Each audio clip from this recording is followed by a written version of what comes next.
ఉండే మీరు చేసిన ఇవి చూశాను నేను స్టేట్మెంట్స్.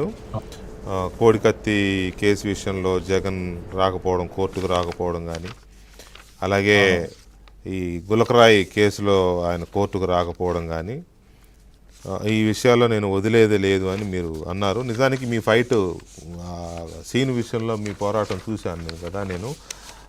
అది అల్టిమేట్, నో డౌట్ అండి. సో ఇప్పుడు జగన్మోహన్ రెడ్డి గారు చేస్తున్న ఈ ప్రకటనలు చూస్తుంటే మీకు ఏమనిపిస్తుంది? ఆయనని అరెస్ట్ చేస్తారనో, ఆయన ఏదో చేస్తారనో భయంతోనే ఇలాంటి మాటలు మాట్లాడుతున్నాడు అనుకోవాలా? లేదు, అదైతే కరెక్ట్ అన్నారు మీరు. ఇప్పుడు మన ఉర్దూలో ఒక ప్రూవక్ ఉంది, సియాని బిల్లి ఖంబానోచి అని. ఆ క్యాట్ ఉంది కదా, ఇలా ఇలా చేస్తుంది. తో మన సేమ్ జగన్మోహన్ రెడ్డి చేసేది అలానే ఉంది.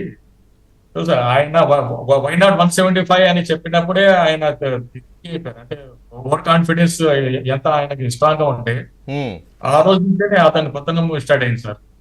ఆ చిన్న చిన్న విషయాల్లో ఆయన చాలా ఇది చేశారు.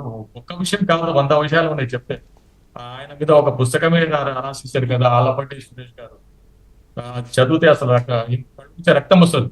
అంత ఆయన డిస్ట్రక్షన్స్ ఉంది. అంటే మనం హిట్లర్ ఎంత డిస్ట్రక్షన్ చేశారు, చిన్న హిట్లర్ లాగా చేశారు మన పెద్ద మనిషిగా రెస్పెక్ట్ఫుల్ మన జగన్మోహన్ రెడ్డి గారు. సో ఏపీకి జగన్మోహన్ రెడ్డి తల్లి భావాలతో ఉండాలి. తల్లి భావాలు ఉన్న మనిషినే సీఎం కావాలని నేను నా కోరిక సార్, నా మనవి. తల్లి ఎలా తన పిల్లల్ని చూసుకుంటారు, చోటు ఉంటాడు, ఒక చెట్టు ఉంటాడు. తల్లికి ఒక కొడుకు ఐఏఎస్ ఉంటాడు, ఒక ఐపీఎస్ ఉంటాడు, ఒక ఆటో డ్రైవర్ ఉంటాడు. కానీ తల్లి ముగ్గురిని బాగా చూసారా. సో ఆ భావాలు ఉండాలి. ఆ భావన పెద్ద మనిషి కోల్పోయారు. సో అందుకే ప్రజలు కూడా ఆయనకి ఇది చేశారు. సో జగన్మోహన్ రెడ్డి పెద్ద మనిషితో చేస్తే ఇది కాకుంటే ఎన్ని కామెడీ లాగా చేశాడు. ఎవరు మెంటల్ కిషన్ లాగా 3 రాజధానులు ఎలా దానికి పాలాభిషేకం చేశారు. కొన్ని అడ్వకేట్స్ పాలాభిషేకం చేశారు. నేను చూసి ఇది అయిపోయాను. అంటే మన అడ్వకేట్ కమిటీలో కూడా ఇలా మనుషులు ఉన్నారా? ఇటువంటి ఏమంటే ఈడియట్ థాట్ కి ఈడియట్ మాటలకి కూడా పాలాభిషేకం చేశారని నేనే చాలా బాధపడాను. సో లక్కీలీ ఈ రోజు కూటమి గవర్నమెంట్ వచ్చేసింది. They are focus on public capital. So Jaganmohan Reddy చేసింది తప్పు ఉంది సార్. జగన్మోహన్ రెడ్డి ఇప్పుడు చేసిన పిటిషన్ ఏముంది? జగన్మోహన్ రెడ్డి చేసిన పిటిషన్ అంటే అసలు హంతకుడు చంద్రబాబు నాయుడు ఉంటాడు, హర్షవర్ధన్ చౌదరి ఉంటాడు, టీడీపీ క్యాడర్ ఉందని. కానీ ఆ పిటిషన్ కి 2 years అనేది ఇప్పటి వరకు బెంచ్ మీద రాలేదు. నేను ఒకసారి వెళ్తే లేదు, నేను ఈ రోజు విన్నాను, రేపు నెక్స్ట్ టైం విన్నారు. ఆ టైం నుంచి ఈ వరకు ఇది చేయండి. జగన్మోహన్ రెడ్డి ఎంత మేనేజ్ చేస్తారో చెప్పండి. నేనైతే సింగిల్ హ్యాండ్ గా ఫైట్ చేస్తున్నాను. ఏదైనా కానీ సీను కూడా న్యాయం చేస్తాను, గుల్కరే సతీష్ కూడా న్యాయం చేస్తాను.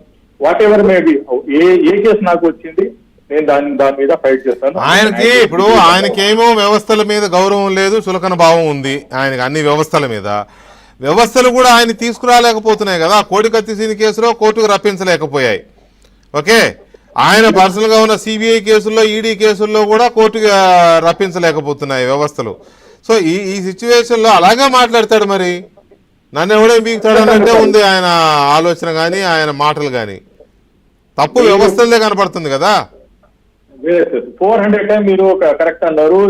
కోడికత్తి సీనుకి హైకోర్టులో బెయిల్ వస్తే ఎన్ఐఏ సుప్రీంకోర్టుకి వెళ్ళింది. వన్ డేలో 25 lakhs ఖర్చు పెట్టింది. 10 lakh consultant fee, 1 day visit 15 lakh rupees. నేను ఆర్టీఐ చేస్తే నేను అనుకుంటాను 40 to 50 crores rupees only NIA కోడికత్తి కేసు మీద పెట్టారు. ఒక వెంకటరెడ్డి అడ్వకేట్ అని ఉంటాడు, ఆయన సికింద్రాబాద్ లో ఆయన ఉంటాడు. సికింద్రాబాద్ నుంచే ఆయన అంటే ఇస్తాడే నుంచి అదే సికింద్రాబాద్ నుంచే ఎన్ఐఏ ఆఫీస్ కు వచ్చిన వరకు ఆయనకు పర్ అవర్ 2 lakhs ఇచ్చారు. ఎప్పుడు ఆయన కోడికత్తి ఎన్ఐఏ కస్టడీలో ఉండేటప్పుడు అతను సజెషన్స్ తీసుకుని దీనికి. అదే ఎన్ఐఏ మీరు అన్నారు కదా వ్యవస్థ, అదే ఎన్ఐఏ జగన్మోహన్ రెడ్డికి లాగా వారికి తీసుకురాలేదు. అది చాలా బాధాకరంగా ఉంది. నేను ఎన్ఐఏకి కూడా అన్నాను, సార్ మీరు చేసింది పని అంత బొబ్బన్ లాగా ఉన్నాయి. మీరు కోడికత్తి సీనుకు హైకోర్టు బెంచ్ బెయిల్ ఇస్తే మీరు సుప్రీంకోర్టుకి వెళ్ళారు. కానీ అదే ఎన్ఐఏ ఏమిటో టుస్ మీరు ఎంక్వైరీ చేశారు. అసలు హంతకుడు చంద్రబాబుని పట్టుకోలేదని పిటిషన్ ఇస్తే దాని మీద మీరు యాక్టివ్ లేదా అంటే వాళ్ళు చెప్పలేకపోతున్నారు. మీరు సార్ మీరు చాలా బాగా అన్నారు. I'm satisfy your words. మీలాగా మంచోళ్ళు ఉన్నారని ఈ రోజు జర్నలిజం ఉంది, లైవ్ లా ఉంది, ఇండిపెండెంట్ గా ఉంది, ఏదోన్నా పెడుతున్నాయి. లేకుంటే ఎక్కడ చూస్తే అక్కడ భజన్ మండీలు ఉన్నారు. నేను అన్నాను కదా, 3 క్యాపిటల్ చెప్తే భజన చేసేవారు, పాలాభిషేకం చేశారంటే నేను చూసి బాధపడాను. అరే ఇటువంటి సమాజంలో కూడా మనం బతుకుతున్నామా అని. సో ఇది ఉంది సార్. రైట్. ఇక్కడ ప్రసాద్ గారు ఈయన మాట్లాడితే బట్టలు ఇప్పి నిలబెడతా అంటాడు అందరినీ. అది పోలీసులైనా సరే